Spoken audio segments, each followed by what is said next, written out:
Hi students, this is Devamani, lecturer, Sasyareddy College, Eluru. Now I discuss about the subject Banking Theory and Practice, 3rd BCom, 5th semester, and the topic is Banking System.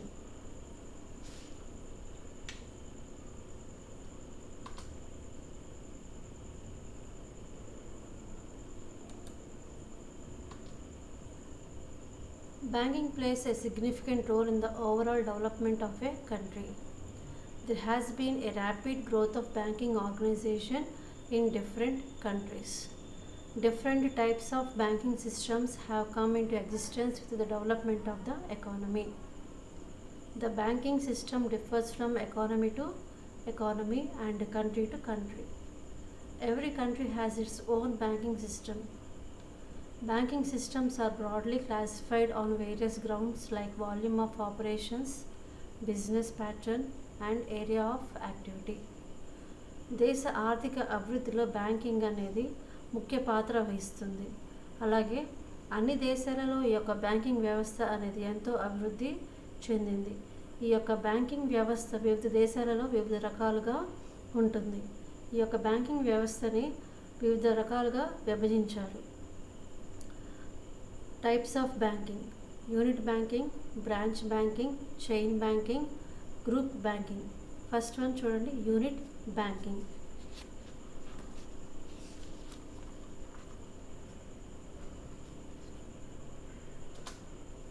Unit banking is a system in which a bank operates in a specified area, generally small and limited area. A unit bank performs its activities through a single office within limited resources, having no branch office.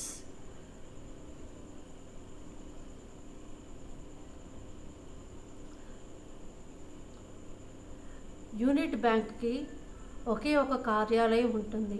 అలాగే ఈ యొక్క unit బ్యాంక్కి ఎటువంటి బ్రాంచీలు ఉండవు. ప్రతి bank company ప్రత్యక్ష company, దీనికి ప్రత్యక్షమైన డైరెక్టర్ బోర్డులు కూడా ఉంటుంది.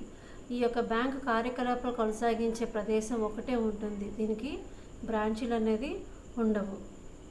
ఈ యొక్క యూనిట్ బ్యాంకింగ్ పద్ధతిలో ఒకే కార్యాలయంలో ఒకే స్థలంలో పనిచేస్తుంది కాబట్టి బ్రాంచీలు బ్యాంక్ కలిగి ఉన్న బ్యాంకుతో పోలిస్తే కనుక యూనిట్ బ్యాంకుల యొక్క వ్యాపారం మరియు పరిమాణం చాలా చిన్నదిగా ఉంటుంది.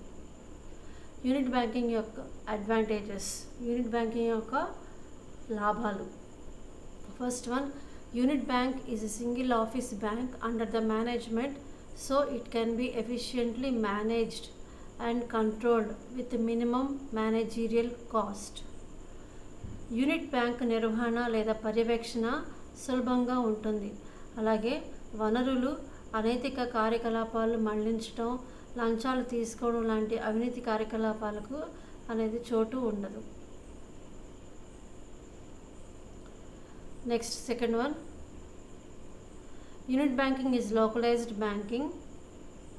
These banks are more responsive to the needs of the locality and close contact with the local population. Unit బ్యాంకులు ఒకే ప్రాంతాల్లో ఉండటం వలన ఆ ప్రాంతం యొక్క ఆర్థిక కార్యకలాపాలు కానీ ఖాతాదారుల యొక్క ఆర్థిక పరిస్థితులపై సంపూర్ణ అవగాహన అనేది ఉంటుంది.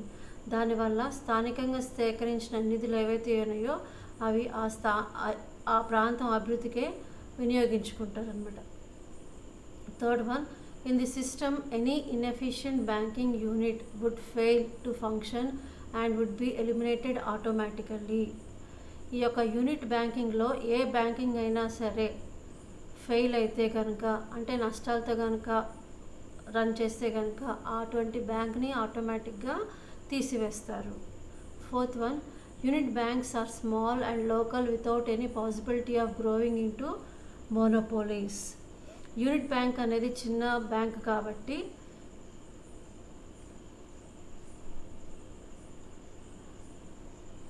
గుత్తాధిపత్య ధోరణులకు ఎక్కువగా అవకాశం ఉండదు. అంటే డామినేషన్ అనేది ఎక్కువగా దీని మీద ప్రభావం చూపించదు అనమాట. సో యూనిట్ బ్యాంక్ అనేది చిన్న బ్యాంక్ కాబట్టి దీని మీద ఆధిపత్యం చేయడానికి ఎటువంటి అవకాశం అనేది ఉండదు. Fifth one, all decisions making done at local level itself. There is no element of delay. నిర్ణయాలు తామే తీసుకుంటారు కాబట్టి అందువలన నిర్ణయాలు తీసుకోవడంలో ఎటువంటి డిలే అనేది ఉండదు. Sixth one, the failure of A unit bank will not endanger the banking system and economy. A unit bank అయినా సరే తమ యొక్క లావాదేవీల్లో కనుక లేదంటే రన్ చేయటంలో కనుక ఫెయిల్యూర్ అయితే కనుక దాని వలన బ్యాంకింగ్ రంగానికి కానీ లేదంటే ఆర్థిక రంగానికి కానీ ఎటువంటి నష్టం అనేది ఉండదు. Seventh one, unit banks will ensure a balanced growth of economy. It will not drain out the financial resources of villages and small towns to big industrial centres. Unit banking అనేది ప్రాంతీయ అసమానతలు ఉండవు. అంటే యూనిట్ బ్యాంకింగ్లో అన్ని ప్రాంతాల్లో ఒకే విధంగా ఉంటాయి. ఎటువంటి ప్రాంతీయ అసమానతలు అనేది ఉండదు. అలాగే ఈ యొక్క యూనిట్ బ్యాంకింగ్ సిస్టంలో చిన్న పట్టణాలు లేదా చిన్న గ్రామాల నుంచి తీసుకున్న నిధులు ఏవైతే ఉన్నాయో ఆ నిధులన్నీ కూడా పట్టణానికి తరలించవు. ఆ నిధులన్నీ కూడా ఆ ప్రాంత అభివృద్ధికే ఉపయోగించుకుంటారు. Unit banking disadvantages. Unit banking యొక్క నష్టాలు. First one, unit banks are small scale banks with limited scope. These banks lack division of labour and specialisation. Unit బ్యాంకులు ఒక పట్టణానికి లేదంటే ఒక చిన్న ప్రాంతానికే పరిమితమై ఉంటాయి కాబట్టి దీనివలన నిధులని సమీకరించరు. అలాగే పనిని విశదీకరించలేరు. సో ఏ పని అయితే ఉందో ఆ పని వాళ్ళే చేసుకోవాల్సి వస్తుంది అనమాట. అంటే ఆ బ్యాంకు యొక్క లావాదేవీలు వాళ్ళు మటుకే చూసుకుంటారు. వేరే బ్యాంకుకి తరలించడం లేదంటే వేరే బ్యాంక్ యొక్క సహాయం తీసుకోవడం అనేది ఇక్కడ జరగదు. ఎందువల్ల అంటే యూనిట్ బ్యాంకింగ్ అనేది చిన్న బ్యాంక్ కాబట్టి. Second one, these banks depend upon some representative banks for the transfer of credit. Unit బ్యాంకులు ఒకే ఒక ప్రాంతంలో ఉంటాయి కాబట్టి ఆ ప్రాంతం నుంచి వేరే ప్రాంతానికి నిధులని తరలించాలంటే అవి వేరే బ్యాంకు మీద ఆధారపడి ఉంటుంది.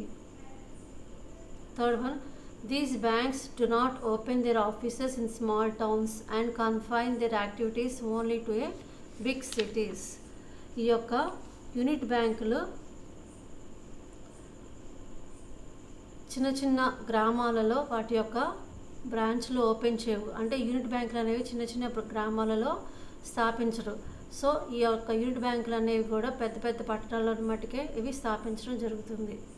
Fourth one, these banks with limited resources and it becomes difficult to face economic crisis. ఈ యొక్క యూనిట్ బ్యాంకుకి వనరులు తక్కువగా ఉండటం వలన అవి ఆర్థిక ఇబ్బందులను ఎదుర్కొనలేవన్నమాట. అందుకని అంటే నిధులు అనేవి తక్కువగా ఉండటం వలన ఆర్థికమైన అవసరాలు కానీ ఆర్థికమైన ఇబ్బందులు కానీ వస్తే అవి ఫేస్ చేయడం కష్టంగా ఉంటుంది. Fifth one, unit banks may not be able to employ highly trained and specialised staff because of small scale operations. Unit bank యొక్క లావాదేవీలు అన్నీ కూడా చిన్నగా ఉంటాయి కాబట్టి అంటే చిన్నగా ఉంటాయి కాబట్టి వీళ్ళు హైలీ ఎడ్యుకేటెడ్ పర్సన్ లేదంటే ఎక్స్పీరియన్స్ పర్సన్ని నియమించుకోలేరు అన్నమాట. అంటే ప్రత్యేకరణ ఎక్స్పీరియన్స్ క్యాండిడేట్స్ని వీళ్ళు రిక్రూట్ చేసుకోవటం జరగదు. ఎందుకంటే వాళ్ళ యొక్క ట్రాన్సాక్షన్స్ అనేది చాలా తక్కువ ఉంటాయి కాబట్టి స్పెషలైజ్డ్ పర్సన్స్ కానీ ఎక్స్పీరియన్స్ క్యాండిడేట్స్ కానీ వాళ్ళు రిక్రూట్ చేసుకోలేరు అనమాట. సో ఇది యూనిట్ బ్యాంకింగ్ యొక్క advantages, disadvantages. Second one, branch banking. In branch banking, a bank has a large network of branches scattered all over the country. Branch banking refers to that system of banking in which a bank establishes its head office in some big city and operates the various branches all over the country. Some of its branches may be in foreign countries. Unit banking గురించి మనం already చెప్పుకున్నాం. Unit బ్యాంకింగ్లో ఏంటి, ఒకే ఒక bank, అది unit banking అనేది ఒకే ఒక bank అనేది ఉంటుంది అనమాట. కానీ ఇక్కడ బ్రాంచ్ బ్యాంకింగ్లో ఈ యొక్క బ్రాంచ్ బ్యాంకింగ్ సిస్టంలో నంబర్ ఆఫ్ బ్రాంచెస్ అనేది దేశం మొత్తం మీద విభజించబడి ఉంటాయి, దేశం మొత్తం మీద అవి స్థాపించబడి ఉంటాయి. అంటే యూనిట్ బ్యాంకింగ్లో ఒక బ్యాంక్ ఉంటే కనుక బ్రాంచ్ బ్యాంకింగ్లో నెంబర్ ఆఫ్ బ్రాంచెస్ కంట్రీ మొత్తం ఎస్టాబ్లిష్ చేయడం జరుగుతుందన్నమాట. అలాగే ఈ యొక్క బ్రాంచ్ బ్యాంకింగ్ యొక్క హెడ్ ఆఫీస్ అనేది ముఖ్యమైన పట్టణంలో స్థాపించడం జరుగుతుంది. అలాగే ఈ యొక్క బ్రాంచ్ బ్యాంకింగ్ యొక్క ట్రాన్సాక్షన్స్ అన్నీ కూడా ఈ యొక్క హెడ్ ఆఫీస్ నుంచే జరుగుతూ ఉంటాయి అన్నమాట. అంటే అక్కడి నుంచి హెడ్ ఆఫీస్ నుంచి రూల్స్ అండ్ రెగ్యులేషన్స్ మెన్షన్ చేస్తే, పాలసీస్ కానీ రూల్స్ కానీ మెన్షన్ చేస్తే ఈ యొక్క బ్రాంచెస్ అన్నీ కూడా అవి ఫాలో అవుతాయి. అలాగే ఈ యొక్క బ్రాంచ్ బ్యాంకింగ్కి యొక్క బ్రాంచెస్ వేరే విదేశాలలో కూడా ఉంటాయి అన్నమాట. అది బ్రాంచ్ బ్యాంకింగ్. అంటే యూనిట్ బ్యాంకింగ్ ఒకే బ్యాంక్ ఉంటే బ్రాంచ్ బ్యాంకింగ్కి నెంబర్ ఆఫ్ బ్రాంచెస్ అనేది ఉంటుంది. అలాగే దీనికి హెడ్ ఆఫీస్ అనేది ఒక ముఖ్యమైన పట్టణంలో స్థాపించుతారు. ఈ యొక్క హెడ్ ఆఫీస్ నుంచే రూల్స్ అండ్ రెగ్యులేషన్స్ కానీ పాలసీస్ కానీ ఇక్కడి నుంచే ఇంప్లిమెంట్ చేస్తారన్నమాట. సో ఈ బ్రాంచ్ బ్యాంకింగ్ అన్నీ కూడా రూల్స్ అండ్ రెగ్యులేషన్స్ అన్నీ కూడా ఫాలో అవటం జరుగుతుంది. అలాగే ఈ యొక్క బ్రాంచ్ బ్యాంకింగ్కి విదేశాల్లో కూడా బ్రాంచ్లు అనేది ఉండటం ఉంటుందన్నమాట. అది బ్రాంచ్ బ్యాంకింగ్. సెకండ్, దీని యొక్క branch banking advantages.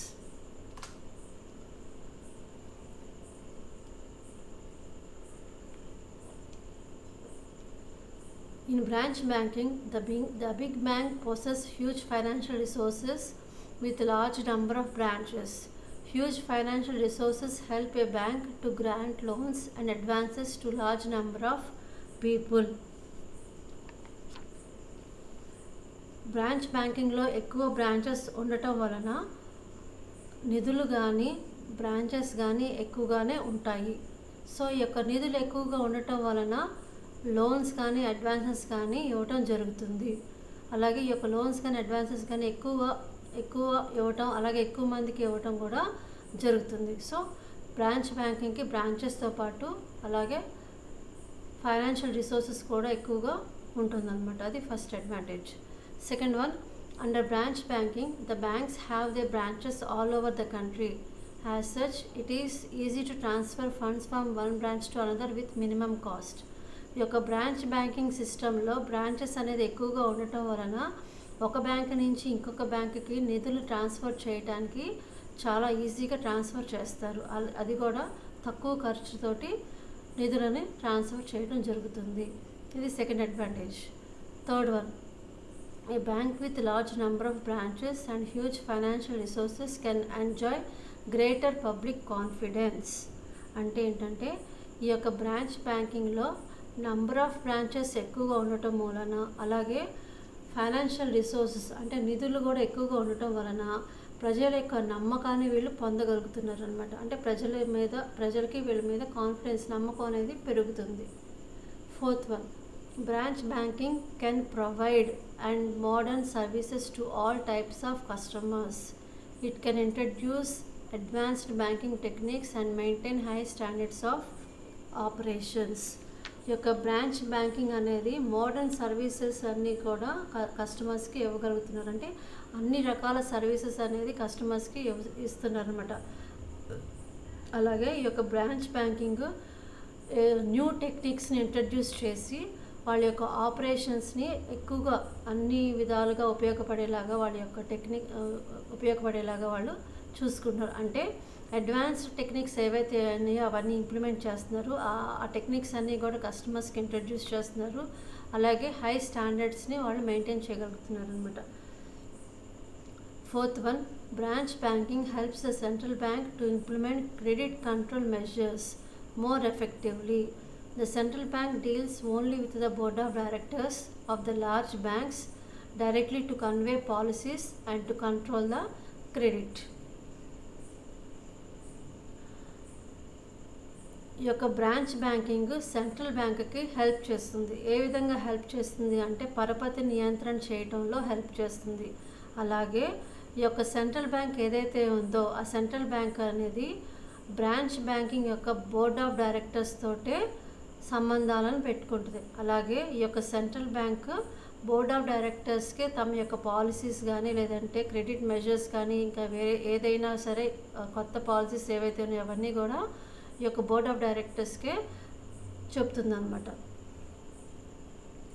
Sixth one, the bank have wide relations with the customers. This assists the bank to get correct information regarding the credit requirements of different types of customers. అంటే ఈ యొక్క branch banking customers తోటి సంబంధం అనేది పెట్టుకుంటుంది. అంటే ఈ యొక్క రిలేషన్షిప్ అనేది పెంచుకోవటం వలన బ్యాంక్కి తమ కస్టమర్స్కి ఏ విధంగా క్రెడిట్ అవసరం అవుతుందో, ఏ రకమైన క్రెడిట్ అవసరం అవుతుందో అనేది తెలుసుకోగలుగుతారు. Seventh one, rate of interest remains uniform across different areas in the branch banking system. అంటే ఈ యొక్క బ్రాంచ్ బ్యాంకింగ్ సిస్టమ్ ద్వారా ఇంట్రెస్ట్ రేట్ అనేది అన్ని ఏరియాల్లో కూడా ఒకే విధంగా ఉంటుంది. ఈ యొక్క బ్రాంచ్ బ్యాంకింగ్ సిస్టంలో ఇంట్రెస్ట్ రేట్ అనేది ఏ ఏరియానా సరే, ఆల్ ఓవర్ ద కంట్రీ ఏ ఏరియానా సరే ఒకే రేట్ ఆఫ్ ఇంట్రెస్ట్ అనేది ఉంటుంది. ఎటువంటి తేడాలు అనేది ఉండదు. రేట్ ఆఫ్ ఇంట్రెస్ట్లో ఎటువంటి చేంజెస్ కానీ లేదంటే ఎటువంటి తేడాలు అనేది ఉండటం జరగదు. సో మొత్తం దేశం మొత్తం మీద ఇంట్రెస్ట్ అనేది ఒకటే ఉంటుందన్నమాట. Eighth one, it is easier for the central bank to exercise control over the banks. It will communicate only with head offices of the banks and not with each individual banks. అంటే ఈ యొక్క branch banking system ద్వారా central ఎక్సర్సైజ్కి తమ branch banking యొక్క నియంత్రణ అనేది ఉంటుంది. అంటే ఏంటంటే ఇక్కడ సెంట్రల్ బ్యాంకు బ్రాంచ్ బ్యాంకింగ్ యొక్క నియంత్రణ అంతా కూడా సెంట్రల్ బ్యాంకింగ్ దగ్గరే ఉంటుంది. అర్థమైందా? బ్రాంచ్ బ్యాంకింగ్ యొక్క కంట్రోల్ అంతా కూడా ఎవరి దగ్గర ఉంటుంది? సెంట్రల్ బ్యాంకింగ్ దగ్గరే ఉంటుంది. సో దీనివల్ల ఏంటంటే ఈ యొక్క బ్రాంచ్ బ్యాంకింగ్ యొక్క హెడ్ ఆఫీస్ ఏదైతే ఉందో ఆ హెడ్ ఆఫీస్కి తమ యొక్క ఇన్ఫర్మేషన్ని కమ్యూనికేట్ చేయడానికి అవకాశం ఉంటుంది. ఫర్ ఎగ్జాంపుల్ చూడండి, ఎస్బీఐ ఉంది. ఇది కూడా బ్రాంచ్ బ్యాంకింగ్ కింద వస్తుంది. ఈ యొక్క ఎస్బీఐ హెడ్ ఆఫీస్ అనేది బొంబాయిలో ఉంటుంది. సో ఈ యొక్క సెంట్రల్ బ్యాంక్ అనేది ఈ యొక్క సెంట్రల్ బ్యాంకు ఎస్బీఐ యొక్క నియంత్రణ ఉంటుందన్నమాట. అంటే ఎస్బీఐ అంతా కూడా సెంట్రల్ బ్యాంక్ యొక్క నియంత్రణలో ఉంటుంది. అలాగే ఈ యొక్క ఎస్బీఐ బ్యాంక్కి ఏదైనా కమ్యూనికేట్ చేయాలంటే ఎస్బీఐ హెడ్ ఆఫీస్కి మట్టుకే కమ్యూనికేట్ చేయడానికి అవకాశం ఉంటుందన్నమాట. సో ఇవి బ్రాంచ్ బ్యాంకింగ్ యొక్క advantages. Next one, disadvantages. First one, branch banking is an expensive system. Many expenses are to be incurred to maintain coordination between different branches of a bank. ఈ యొక్క branch banking system అనేది ఎక్కువ ఖర్చుతో కూడుకున్నది. అలాగే ఈ యొక్క ఖర్చు అనేది దేనికి సంబంధించింది అంటే డిఫరెంట్ బ్రాంచెస్ యొక్క కోఆర్డినేషన్కి సంబంధించి ఆ ఎక్స్పెన్సెస్ అనేది ఎక్కువగా జరగటం జరుగుతుందన్నమాట.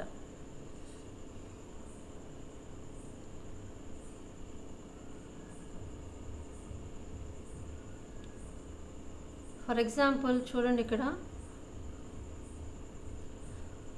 ఈ యొక్క బ్రాంచ్ బ్యాంకింగ్ హెడ్ ఆఫీస్ ఢిల్లీలోనో లేదంటే ముంబైలోనో ఉండి బ్రాంచీలు దేశంలో వివిధ ప్రాంతాల్లో కనుక ఉంటే కనుక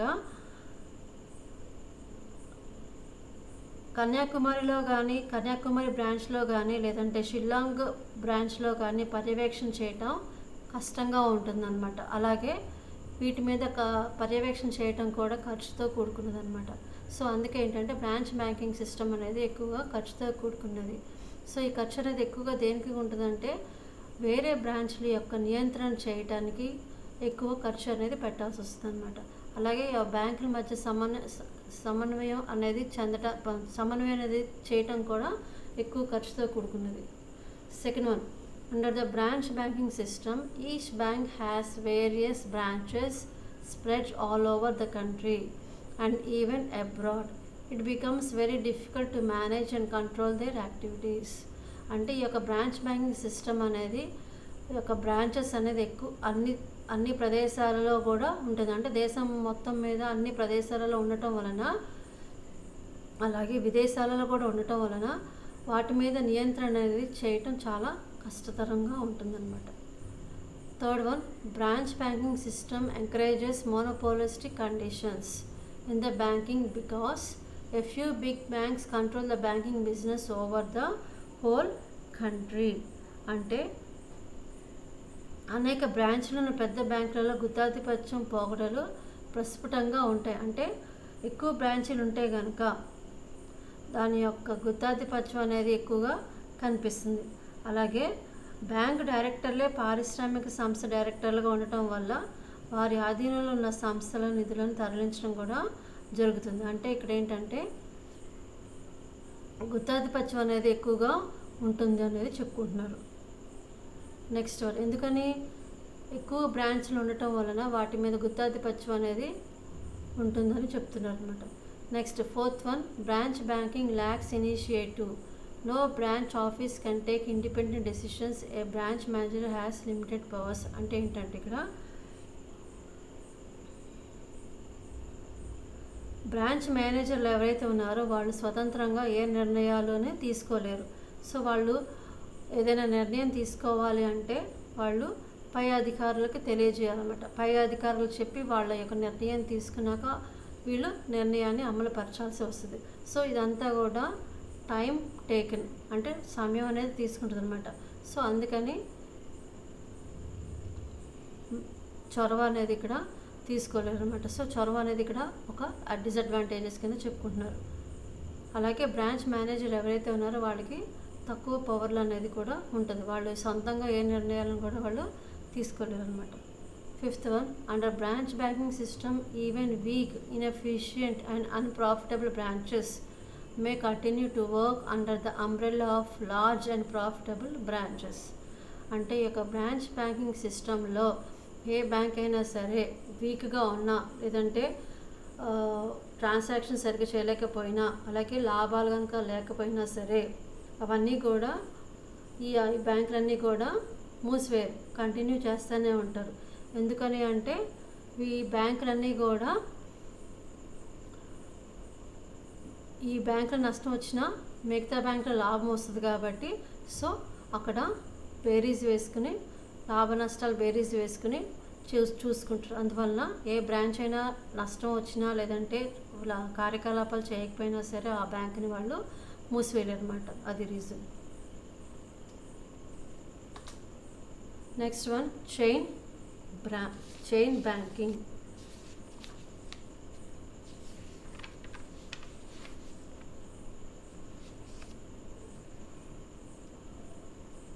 గోల్స్ బ్యాంకింగ్ అంటారు అనమాట.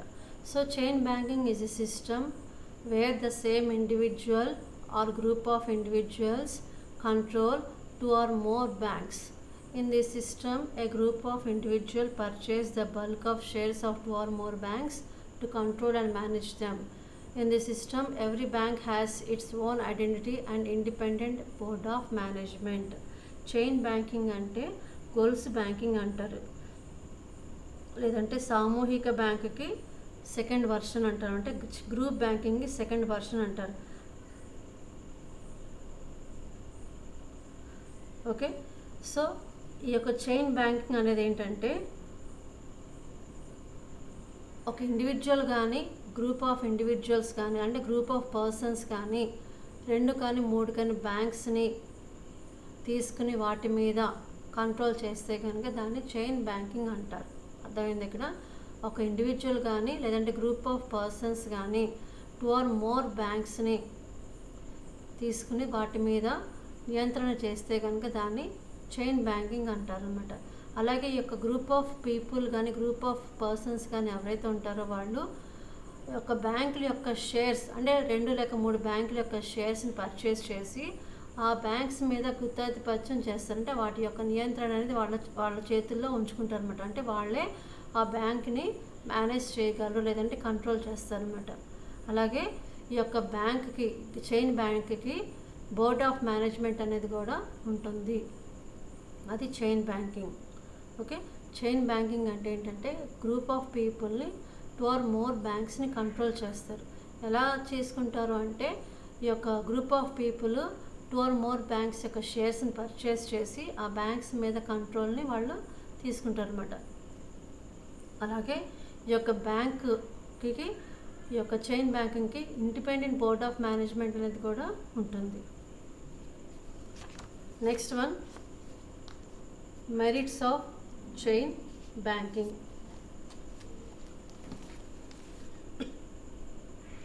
It is the most suitable to meet the local needs of credit and finance.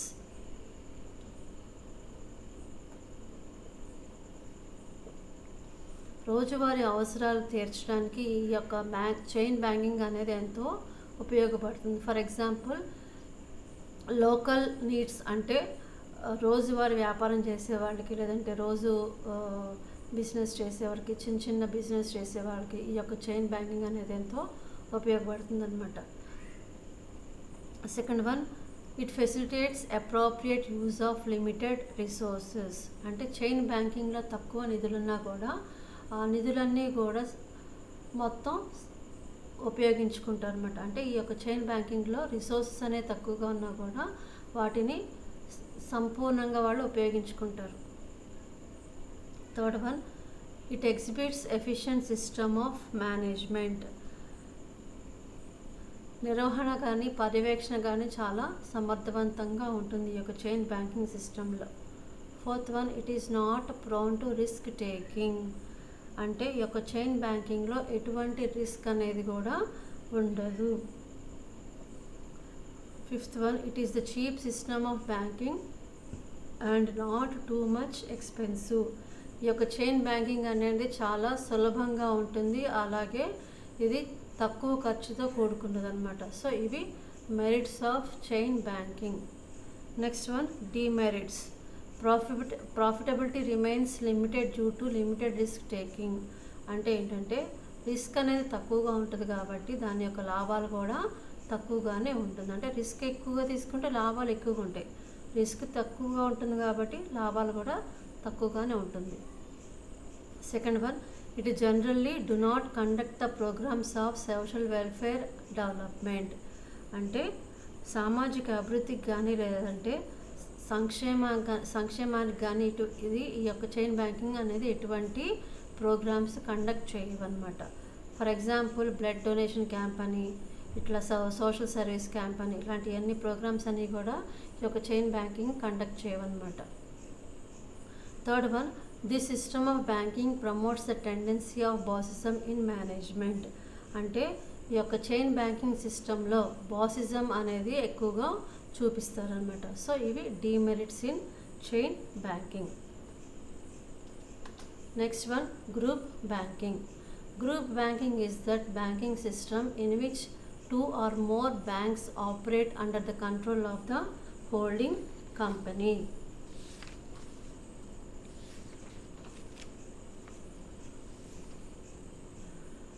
ఒక కార్పొరేషన్ లేదంటే సంఘం లేదంటే ట్రస్ట్ యొక్క ఆధ్వర్యంలో 2 లేదా 3 బ్యాంకులు కనుక పనిచేస్తే అట్టి బ్యాంకులనే గ్రూప్ బ్యాంకింగ్ అంటారనమాట. మళ్ళీ ఎక్స్ప్లెయిన్ చేస్తాను చూడండి. ఒక కార్పొరేషన్ లేదంటే ఒక సంఘం లేదంటే ట్రస్ట్ వాటి యొక్క ఆధ్వర్యంలో 2 లేదా అంతకంటే ఎక్కువ బ్యాంకులు కనుక పని చేస్తే కనుక అలాంటి బ్యాంకులనే గ్రూప్ బ్యాంకింగ్ అని కూడా అంటారనమాట. First next one, advantages of group banking. The group banks are efficiently managed, being under the overall control of the company. గ్రూప్లో సభ్యత్వం ఉన్న ప్రతి బ్యాంకు స్వంత డైరెక్టర్ బోర్డు కలిగి ఉంటుంది. Second one, there is high degree of liquidity of the concerned group, being the whole group of bank is controlled and managed by one parent company. అంటే ఏంటంటే అధిక ద్రవ్యాన్ని సృష్టించడం అలాగే ఎక్కువ ద్రవ్యాన్ని సేకరించడం సులభంగా ఉంటుంది, కానీ ఆ ద్రవ్యాన్ని ఒక బ్యాంకు నుంచి మరొక బ్యాంకుకి తేలికగా కూడా తరలించడానికి ఉపయోగపడుతుంది అన్నమాట. Third one, it is an economical system of banking because many expenses such as advertisement and publicity are done collectively by the group as a whole under the direct control of the holding company. అంటే ప్రకటనకు సంబంధించి ఏదైతే ఖర్చు ఉందో ఆ ఖర్చులన్నీ కూడా ఆదా అవుతాయట. ఎలా అంటే ఒక హోల్డింగ్ కంపెనీ కనుక ఏదైతే అడ్వర్టైజ్మెంట్ చేసిందో ఆ హోల్డింగ్ కంపెనీ యొక్క ఖర్చులన్నీ కూడా ఆ హోల్డింగ్ కంపెనీ పెట్టుకుంటుంది. అలాగే ఈ యొక్క గ్రూప్ బ్యాంకులకి ఎటువంటి ఖర్చు అనేది ఉంటుంది. ఏంటంటే for example main company advertise చేస్తే కనుక సబ్ కంపెనీస్కి కంపెనీస్కి లాభం. ఎందుకని మెయిన్ కంపెనీ అనేది అడ్వర్టైజ్ చేయడం వలన సబ్ కంపెనీస్ అడ్వర్టైజ్ చేయాల్సిన అవసరం లేదు. సో అందువలన హోల్డింగ్ కంపెనీ కానీ మెయిన్ కంపెనీ ఏదైతే అడ్వర్టైజ్మెంట్కి సంబంధించి ఖర్చు పెట్టిందో సబ్ కంపెనీస్ అది ఆ యొక్క అడ్వర్టైజ్మెంట్ అనేది ఉపయోగించుకోవచ్చు. కాబట్టి ఈ యొక్క సబ్ కంపెనీస్ ఎటువంటి అడ్వర్టైజ్మెంట్కి ఖర్చు పెట్టాల్సిన అవసరం అనేది ఉండదు. Fourth one, in a group banking, different subsidiary companies tend to specialize in different aspects of banking. This promotes the overall efficiency of the group.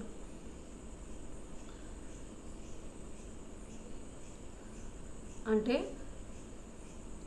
సభ్య బ్యాంకులు సమర్థవంతంగా పనిచేయడానికి నిపుణుల సేవలను కూడా అందించడం జరుగుతుంది. దాని ద్వారా ఏంటంటే అన్ని బ్యాంకులలో ఒకే రకమైన విధానాన్ని అమలు చేయటం వలన వ్యాపారాన్ని వాళ్ళు సమర్థవంతంగా చేయగలుగుతున్నారు. Next one, disadvantages. సామూహిక బ్యాంకింగ్, గ్రూప్ బ్యాంకింగ్ యొక్క నష్టాలు. First one, there is a rigid control in group banking due to lack of flexibility which often leads to corruption. Group బ్యాంకింగ్లో నియంత్రణ అనేది తక్కువగా ఉండటం వలన ఇది అవినీతి అనేది అక్కడ జరగడానికి అవకాశం అనేది ఉంది. Second one, funds are less mobile in group banking than branch banking system. Group బ్యాంకింగ్లో నిధులు అనేది తక్కువగా ఉంటుంది. When compare to the branch banking, ఈ యొక్క గ్రూప్ బ్యాంకింగ్లో నిధులు అనేది చాలా తక్కువగా ఉంటుంది అన్నమాట. Third one, group banking has relatively very few branches as compare to the branch banking. అంటే బ్రాంచ్ బ్యాంకింగ్లో ఎక్కువగా బ్రాంచెస్ ఉంటాయి, అలాగే నిధులు కూడా ఎక్కువగా ఉంటాయి. కానీ గ్రూప్ బ్యాంకింగ్లో తక్కువ బ్రాంచెస్ ఉంటాయి, అలాగే నిధులు కూడా తక్కువగా ఉంటాయి. ఇవి గ్రూప్ బ్యాంకింగ్ యొక్క advantages, disadvantages. Okay, thank you.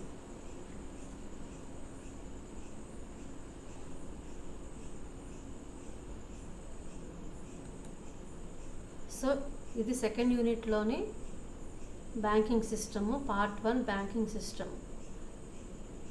Video watch చేసి నోట్స్ రాసుకోండి.